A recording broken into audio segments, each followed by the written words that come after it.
President Eisen, my colleague Rabbi Bert Vysotsky, my partner in places local and also across the sea. We were last together in Madrid on an occasion in which we had been invited, along with 1,000 other people, representing Christian, Jewish, and Muslim congregations. And we were there to explore the prospect of our finding unity beyond the divisions. And it was a glorious time, and we always feel comfortable wherever we are around the world when we see each other. It's like brother meets brother. Now let me say that tonight is very special to me. I mean, for the first time then, I have been able to link that notion of the leaves of the tree are for the healing of the nations with the bush that was burning and not consumed. That's very special to me. I will think differently. There will be an enrichment of my understanding about the trees. My work with respect to Healing of the Nations Foundation comes out of the fact that I was actually a science major, and I had at least one unit in botany, and I discovered that botanical metaphors actually often refer to people in the Bible. Shall be like a tree planted by the rivers of water. Or if there's a leadership squabble, it's because the bramble bush is asserting itself amongst the trees. Or they should be called oaks of righteousness. So I came to believe that the leaf had a great deal of significance for the work I was called upon to do. For in Revelation chapter 22, where it says, "And he showed me a river flowing through the middle of the streets of the city from the throne of God, and on either side the tree of life, which brought fruit every month. And the leaves of the tree were for the healing of the nations." That's where the title, or at least the name we use to describe our work. However, when you quote Revelation in a Jewish theological seminary, there's persons present who would like to accuse us of plagiarism. For was it not true that these words were first given in the book of Ezekiel, chapter 47, where when the water flowed from the temple, there was growth all the way down through the Arabah, and green growth included trees that also brought forth fruit every month, and the leaves were for medicine. So this is my opportunity to give a footnote. Revelation owes its inspiration to Ezekiel, which makes me think how good and how pleasant it is for brothers and sisters to dwell together in unity and to acknowledge their indebtedness one to the other. Now, there's another thing to say preliminarily. When you were given a title, actually the title was given to me, I think you should know that, Preaching the Gospel of Martin Luther King Jr., one has to decide, do they want you to do a lecture describing the gospel of Martin Luther King, or do they want you to preach reflecting upon the richness of that heritage? So I was not sure. So I called and inquired, what do you want me to do? Talk about it or do it? And I think the answer was something like, do it, but in the spirit of the one whose birth we have just finished celebrating, and one from whom I hope we will continue to derive insight, especially in a time like this. I might as well expose my politics enough to say that whereas the repeal of the healthcare legislation today. But there is also present the leader of China. And before I get started with what I'm called upon to say, I think that we had better listen to Dr. Martin Luther King Jr. in regards to compassion, equality, and access to basic subsistence necessities for all God's children. And so I'm happy that maybe the gesture today was just keeping a promise that you gave during the campaign. But I hope we can use the time between now, the motion and the vote to repeal, to get very serious about the need for healing, that all of us need healing. And the second, a state dinner in the White House tonight. The leadership from China with the leadership from the United States of America. My mind goes back to, Samson, who after the shaving of the hair did not know that there had been a diminishment of strength, and said, I will arise and shape myself as I always did. America, sometimes when you function out of a power you have known before, and you get ready to shake yourself with bravado, with the insistence that you must do as we say do, be careful. For the King James Version, which I have with me, said, and he wished not that the Spirit had departed from him. Let me make that plain. The United States of America, man that I love, needs to be sensitive to changing circumstances in history. Basically, when you are as indebted as we are to China, it's all right to say, we are number one.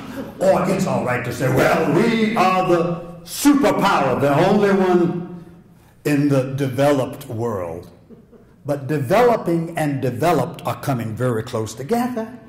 And we need to approach the politics of the present season with the recognition that skills in diplomacy and love and compassion and an inclination to see through the eyes of others may stand us in good stead in the days ahead, which is not to suggest a call to wimpiness in regards to geopolitical reality. Toughness, as King would say, has its place. But I want to offer thanks right now that at this peculiar point in history, when there is a shift in the power, especially in regards to economic reality, that there is a man in the White House whose tendency is toward at least exploring the possibility of finding some common ground, even as he has shown enough toughness to insist that faithfulness to our ideals is absolutely necessary for the survival of our nation. I want to give thanks for that. Now, all right, that's my politics. Now I'm going to start preaching. I'm going to haul off and preach here in just a moment. But I have another obligation. I moved onto this street area in 1976. It was July the 1st. We were at 122nd Seminary Row. Betty and I, and I'm glad that Betty is with me tonight, moved into McGifford Hall right up at Claremont and 122nd Street. At the same time we were moving in, James Melvin Washington was also moving in, and he became the professor of history at Union Theological Seminary. We lived at 501, they lived 502, and then they shifted to Knox Hall at the Quadrangle of Union, and we lived in the same apartment. We were friends for the entire period until Jim suffered a stroke and left us. But he also left us this. And every Martin Luther King birthday celebration I go to, I bring with me Jim Washington's gathering of the essential writings and speeches of Martin Luther King Jr. And it's called A Testament of Hope. So all of the other books that keep on coming out, I all owe it to my buddy to say, you will find the essential writings right here in A Testament of Hope. And God bless my dear friend Jim Washington, who helped me understand how significant the legacy of King was going to be in the days ahead. Now, I want to talk to you tonight from the subject. It's time for a second wind. The text that I want to use for my presentation would include first 1 Kings 19, when Elijah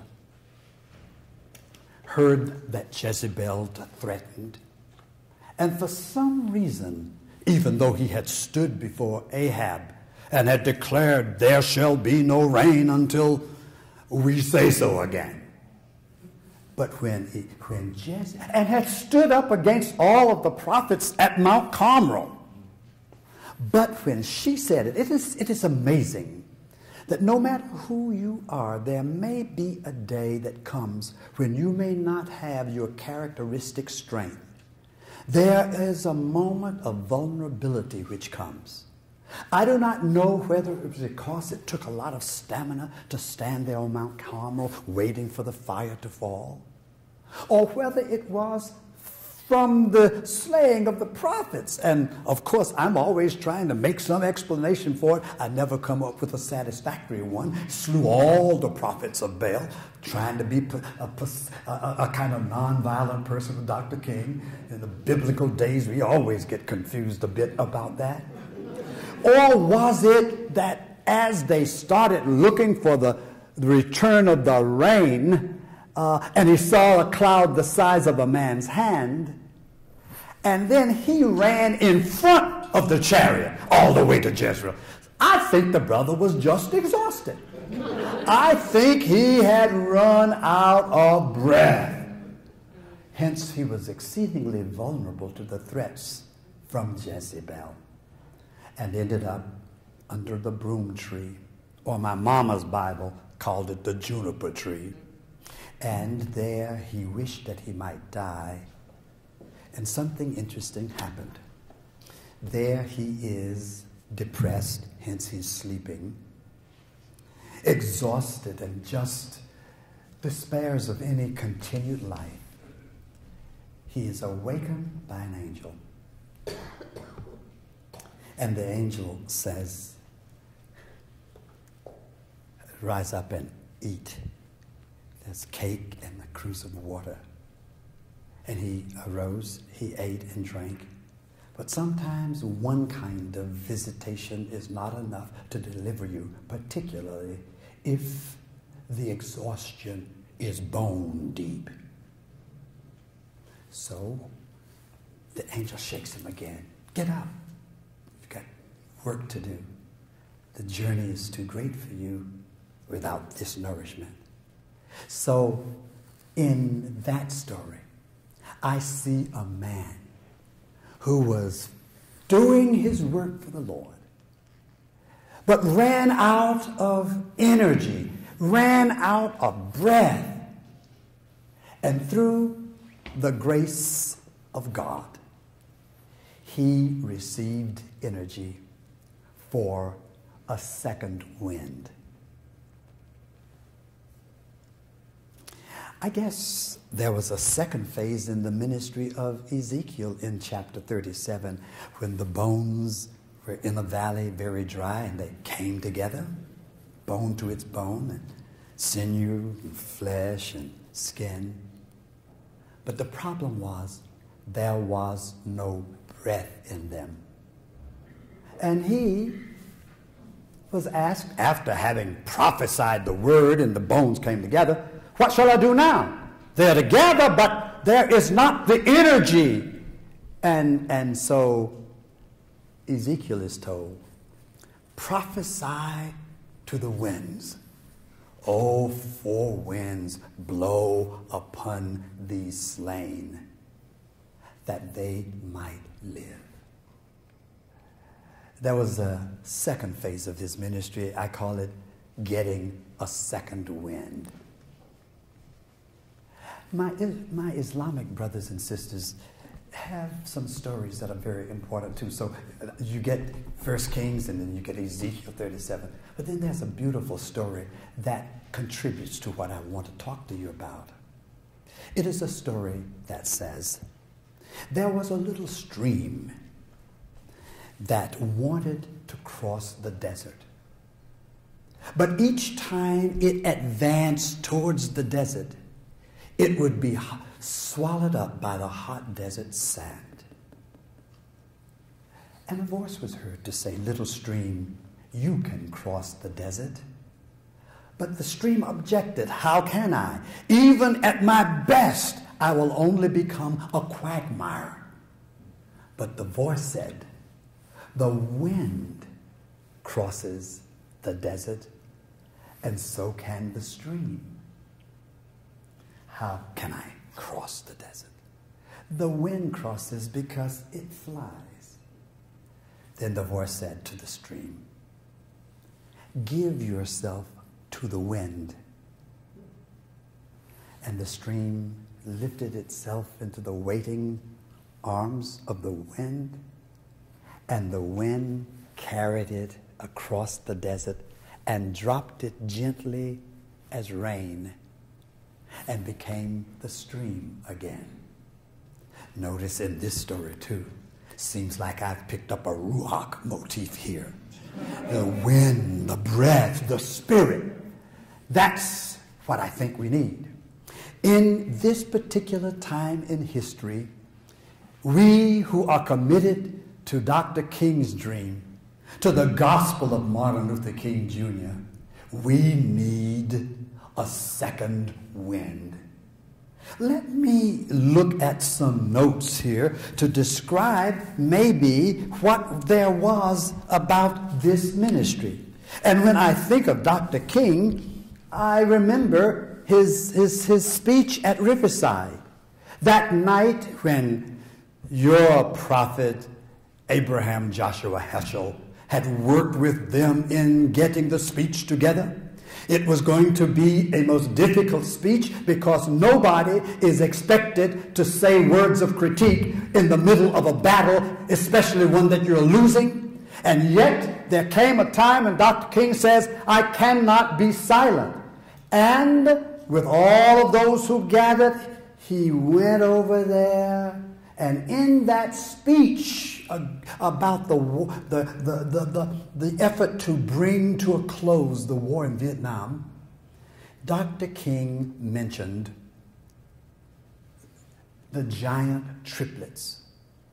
So when I get ready to talk about the gospel of Dr. Martin Luther King, I am immediately called to think of racism, materialism, and militarism. In these times, we find great difficulty on either score.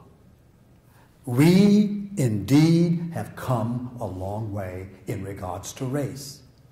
Today, I was getting a haircut, and my barber asked me what I was going to do. I said, I'm going to Jewish Theological Seminary to give a little talk about Dr. King. He said, well, that's an important talk. He said, Dr. King has brought us a long way. And then he told me he was from Delaware.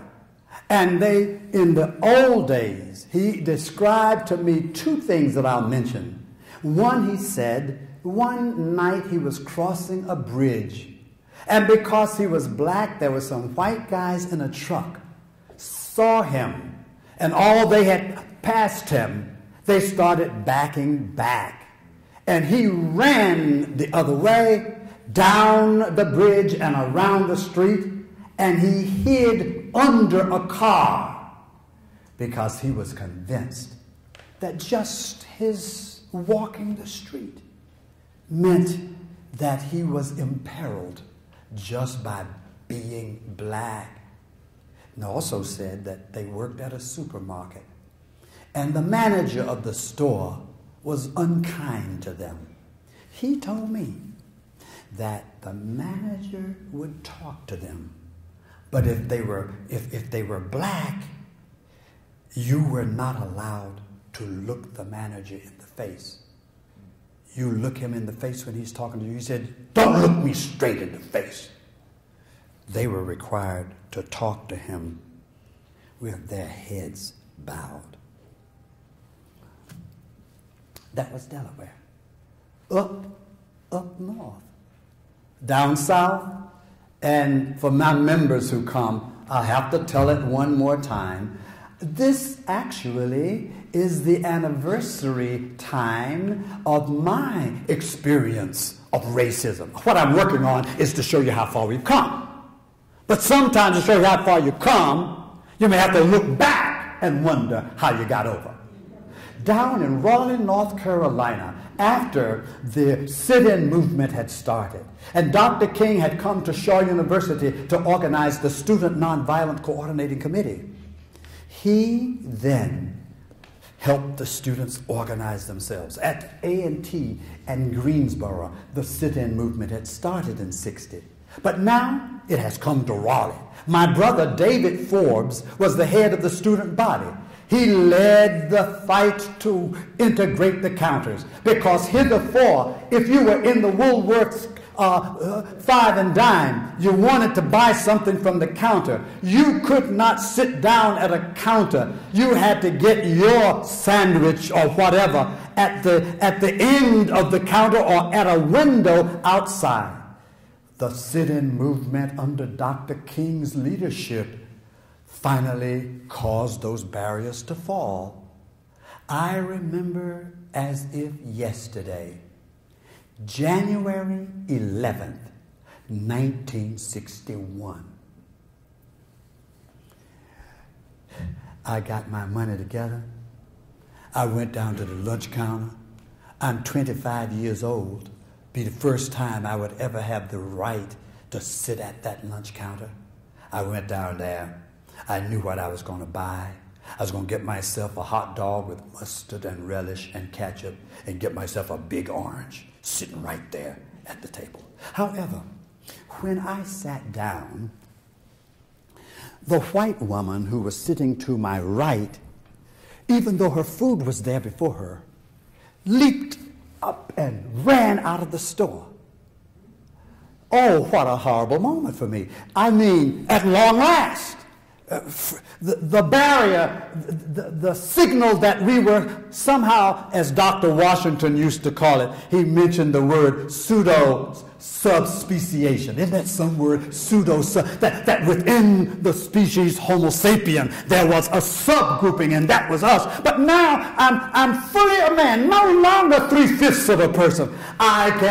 What a symbol. I can eat at the Woolworth lunch counter, and when I sit down, she runs as if, oh no, you're still a subspecies. Oh no, you're still only 3/5 of a person. I cannot remember whether I ever ordered that sandwich or that hot dog. But I do remember this. I went home and I sat down. And this is my pattern in life for some reason. It is this: when tragedy comes, make it pay dearly. When negative circumstances undermine my sense of self, I cannot waste my time in violent response, not even in a revengeful spirit. What I did is I went home and I wrote these words: January 11th, 1961. Why did she move when I sat down? Surely she could not tell so soon that my Saturday bath had worn away, or that savage passion had pushed me for a rape. Perhaps it was the cash she carried in her purse. She could not risk a theft so early in the month, and who knows that on tomorrow 'twould fall her lot to drink her coffee from a cup my darkened hands had clutched. So horrible was that moment, I too should have run away, for prejudice has the odor of a dying beast, where the rapist or racist both fall in the savage class, and the greatest theft of all is to rob one's right to be. Usually when I tell that story, people begin to feel guilty and think that maybe he's trying to stir up some memories of the past. We didn't do it. We weren't there. We weren't a part of that. But that's not for, this is not for guilt purposes. We found out guilt doesn't go very far these days. Maybe it did a lot in Dr. King's days. Guilt doesn't help very well. So a positive ending to the story. Fast forward 30 years. 91. Now I'm the senior minister of the Riverside Church. One of my white parishioners asked the opportunity to visit the pastor. I said, of course. She came in, and I saw, oh, it's Dorothy Marcus. I greeted her. She sat down, and she says, really, the reason I came is I was going through some of my papers, and I found this letter which you had sent me way back when we were in Raleigh. She said, and included in the letter was a poem that you had written entitled Thoughts at a Desegregated Lunch Counter. Let me explain why this is a good news story. Gospel of King. Dorothy Marcus. In the same city. In the same city. One white woman runs away. Another white woman is organizing black kids for educational enrichment and for recreation, and I was one of them. And in that situation, all of us came to believe that Dorothy Marcus, although a white woman, cared for us. That our joys were her joys, and our aches and pains were hers as well. So may I tell you, I did not keep the poem. I felt like since I had been hurt that day, Dorothy Marcus would want to know about it. So I sent her the poem. 30 years later, she gives it back to me, where she's working in the racial justice program at the Riverside Church. She's come from down south. She's up north now, still trying to build bridges of understanding. Well, we have come a long way, but we have a long way to go. Let me simply focus on the triplets. And when I speak about them today, you may begin to understand why I want to talk to you about getting a second wind. Take racism. Obviously, we're making progress on many fronts. One that I always like to brag about, I brag about this, that May 17, 1954, I was at Howard University. It was my first year.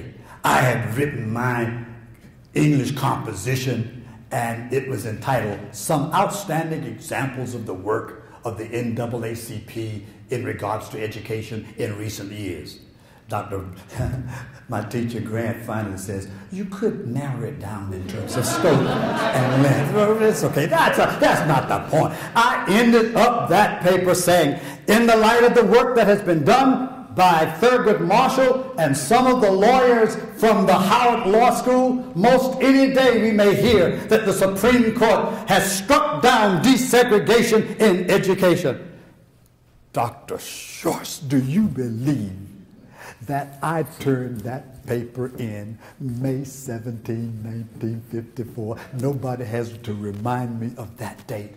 I came to think that I was in a sense, though, of course, the prophet has talked about it. I thought maybe I was prophetic, at least in terms of prediction. Though Heschel has said it's more to prophecy than just prediction. That's all right. But anyway, we've come a long way. We've come a long way. But let's look at race.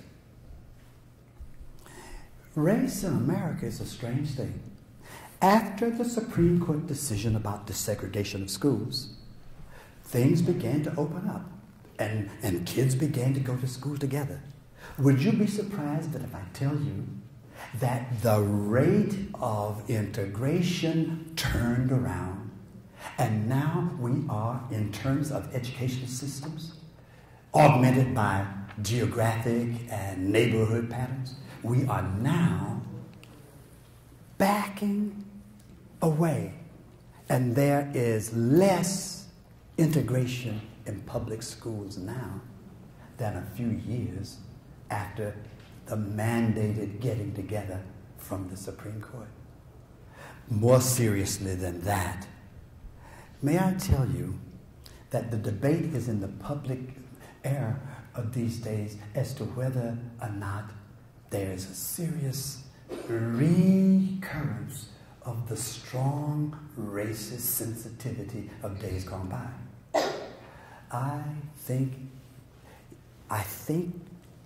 I can make the case. There is a nervousness in this land today, and it is a nervousness that is related to, well, President Clinton's State of the Union address given before he was out of office. In it, he said that in a couple of decades, maybe by 20, 30, or 40, there will no longer be a majority in the United States of America. I never heard white people talk about it. But that probably had a right to disturb them. I am confident that some people are not sure that life will be satisfactory for them if they do not have the perks that come along with their ethnicity. I mean, when he said it, they had to think, we've been thinking of others as minorities. You mean we're going to be a minority too? Heaven help us, how can we do it? But let me make it more plain than that. White supremacist ideology actually makes the case that whiteness is closer to godliness, and also that God expects white people to define reality, to determine aesthetic values, that God is expecting them to be in charge, and also to keep other people in place for harmony according to the terms defined by them. Oh, brothers and sisters, let me say to you, when Clinton said that white people were going to be minorities, I didn't hear anybody say anything, but some of them got nervous. And when President Obama was elected, some of my members are from Riverside, tell them that I was elected with unanimous vote save one. Of course, if it's save one, it's not unanimous, is it? But anyway,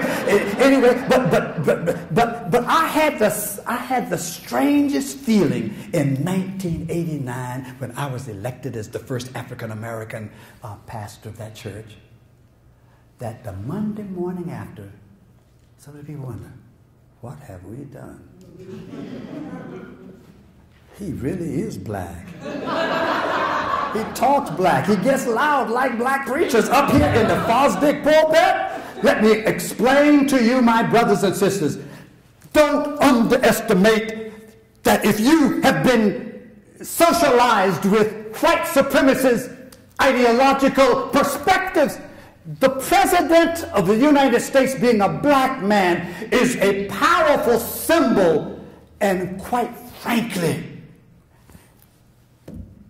I am convinced that not only when Clinton talked about whites becoming minorities, just the presence of a person who looks black is related to the incivility. I didn't say it's causal. Related to the nervousness. Related to take back our country. Related to efforts to bring things back to where they were. Related to making sure that we can take care of business so that we don't have to worry about the consequences. And there are some folks today who are not convinced that black and white together is something you ought to really be singing about. We need to decide how. I want to raise this question this way, and then I'm eventually coming to the question about why we need a second wind. What would it take to exorcise the demon of white supremacist ideology? It's in our language. It's in our movies. It's in our literature. It's everywhere. The tentacles of that kind of spirit is more visible in the age of anxiety about transformation. What will it take, I used to say, if two kids were born, each the same day, one black and one white? What would it take to live in a world where that fact of ethnic difference would make no difference in terms of the prospect of each of these children finding common opportunity and achievement of a good life? Getting rid of racism is going to be hard. And some of us have fought for it. I'm assuming I'm among friends here tonight. I know I'm talking to the choir, but there is a stiffening of the resistance to egalitarian advancement these days. But let me move on to materialism. That's one of King's triplets that he talked about that night. 1 year to the date of his assassination. He talked about the triplet of materialism. We live in a society where consumerism is a pervasive affliction. We live in a society where greed is very, very strong. By the way, I don't use the word greed very much anymore. That is one of the words you can't use without people feeling that they are being harshly judged. I use a different word. I use the word out of balance. That is to say, when material concerns so consume our time, our energy, and our thoughts that there is no energy or inclination left to deal with the spiritual dynamic of life, by which I intend love and community, meaning and purpose, accountability to the common good. If we have so much invested in material things that there's scarcely investment in the other side, we're out of balance. And there are two ways to be out of balance. Because some of my people used to specialize in thinking, we poor, but we got a lot of spirit. But having a lot of spirit and not doing what is necessary to cultivate the subsistence necessities, that too is out of balance. So it doesn't much matter which way you're going.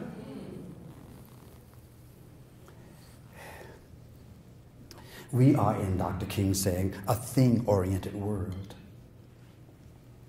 We are in world in which the gap between those who have much is almost frightening in regards to those who have next to nothing.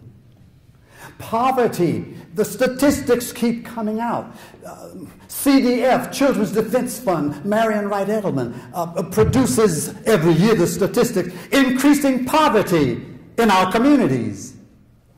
And the legislation that was just passed to renew the brakes for the rich, but thank God to the skillful balancing effort, poor folks got a little something out of it too.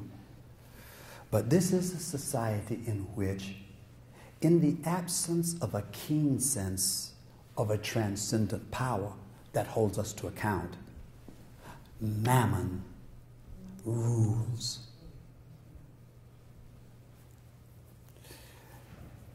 What will it take? You all know that Dr. King didn't die worrying about race. He did not die even for his speech about Vietnam.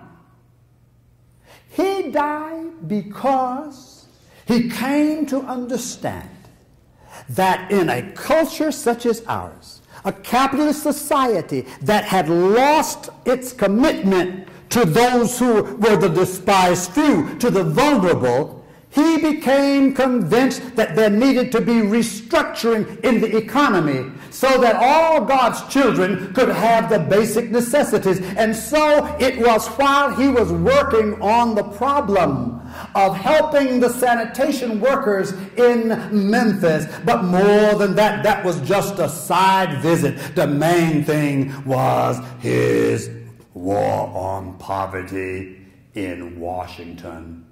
Poor People's Campaign, where he was going to help tie up the government until they paid attention to the fact that all God's children have a right to clothing, shelter, food, meaningful employment.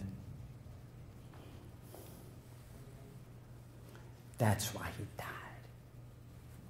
You can talk about the war will threaten to kill you. You can talk about black and white together. We know it's not going to happen anyway, not if we can help it, but we're not going to kill. But when you start messing around with the deity, and on the basis, and you cannot serve God and mammon is a basic principle in my faith. I have been doing the exit polls for the last 250 years, and I am not yet able to give you the scientific results, but on the basis of the exit poll, I am ready to project that mammon is the deity in America. And we are called upon to serve the God of creation.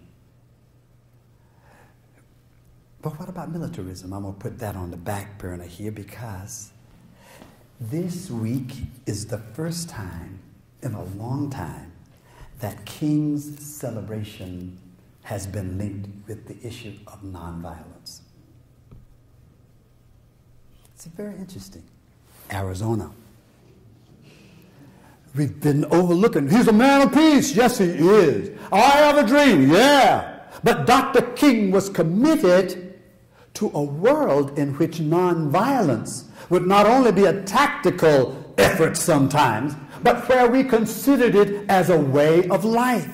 Clearly, he would wish that war would become a relic of the past. And here we are trying to clear out clearly from Iraq and Afghanistan and adventurism into Pakistan. And we don't know what the North Koreans are going to do. And we hope that things will work out well in the Sudan. Dr. King would tell us that it is still the case that we live too close together and the world has advanced and the weapons are such that if we do not find a way around war, the prospects for the future are bleak. Well, now that's what I wanted to talk about, and I've got 5 minutes left to tell you why we need a second wind. We need a second wind because those of us who were in the first phase of the movement have done well. We've invested a lot. We've given money, we've given time, we've taken some risks. But in order for us to have a bright and beautiful future, we've got to go to work all over again, for there are some headwinds against freedom and justice and compassion blowing against us. What are they? Number one, history has brought us to winter time.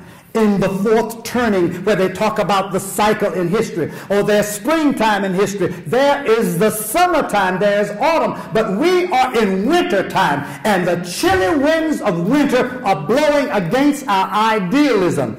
We are also experiencing the economic downturn, where we like to do it, but we can't afford it. We are also in a time when the global realities are no longer allowing us to dictate the terms. And we got to learn all over again how to be neighborly in the universe.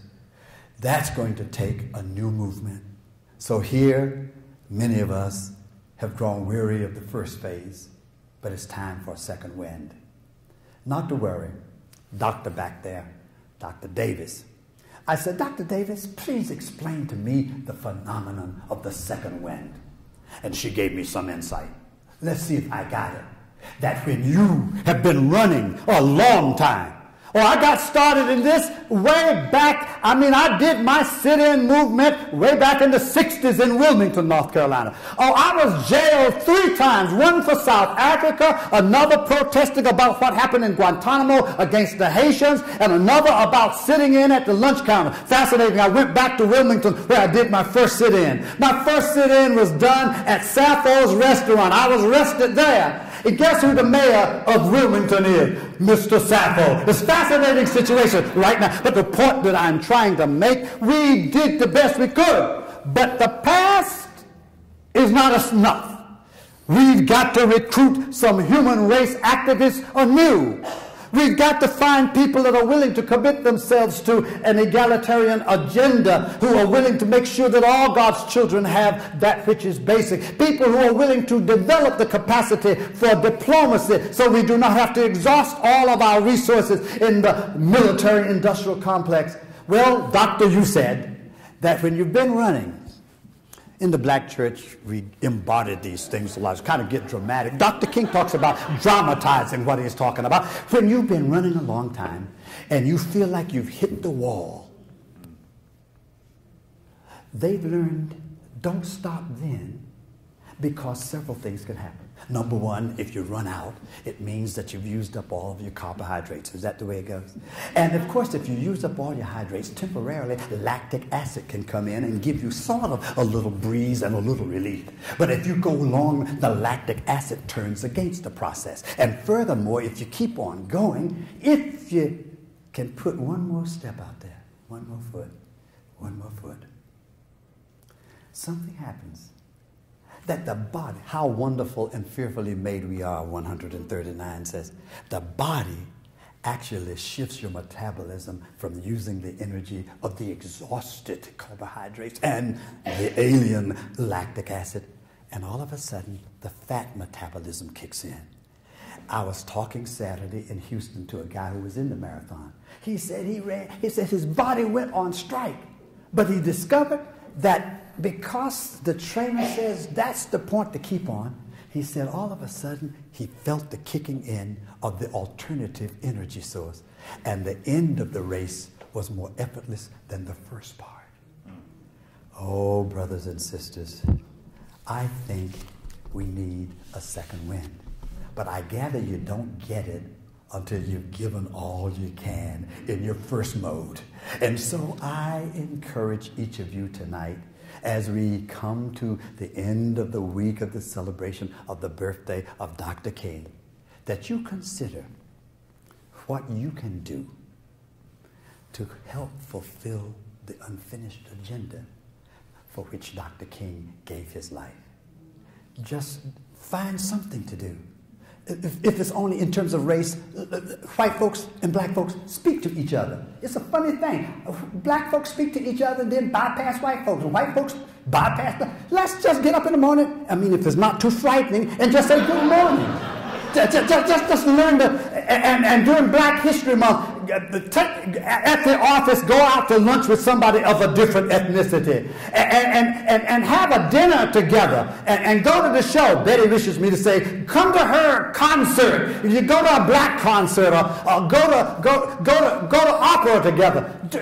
Do something about, make it more normal that we're all God's children together. And furthermore, in regards to economic justice, those who got a big windfall on the basis of the recent legislation, I would like for us to organize it all across the nation. We develop what I'm calling a community compassion chest. And all of those that got the rebates because you didn't need it, every community ought to develop all over again a compassion chest. Now, I'm really closing because it's 8:30, but I have to give my testimony. Why I'm so animated about getting a second wind. I'll explain it. As you can tell, sometimes when I'm preaching, I get quite vigorous. And one time it happened that I was vigorous and wiped my perspiration, but it did not quit. So it kept coming. And I found out that that's a problem. So I went to the doctor. Doc, hey, this is what happened. He says, well, obviously, you need to take a stress test. So I took a stress test. And they didn't like what they saw. They said, coronary CAT scan. Okay, but my cardiologist didn't like that. She says, look, let's just go on in and see what happened. So she says, look, I'm going to give you a mild sedative, and then I'm going through your groin, and I'm going up through and into where I can really see what's going on. She says, if it's okay, you go home, bring your PJs in case I find something that needs to be done. She says, but listen, this is a fascinating machine. She says, it discovers, but what it discovers, it can work on it at the same time. When we go in, if we see that you have an obstruction, we're going to give you some options. We will either give you angioplasty, or we may put in some stents, or we may tell you to get ready for coronary bypass. I know you were eager to know what the verdict was. She went in, and she found 80% blockage in the descending artery. And she gave me, well, in process, I have 3 stents. A little while to get myself back together. I want to thank God for giving me the 3 stents, because it feels like in regards to justice and peace and compassion, I think I'm getting a second wind. And all I want to know in closing, will anybody jog with me towards justice, towards the beloved community, towards a world of peace, towards a world that Dr. King can say, I see I did not die in vain.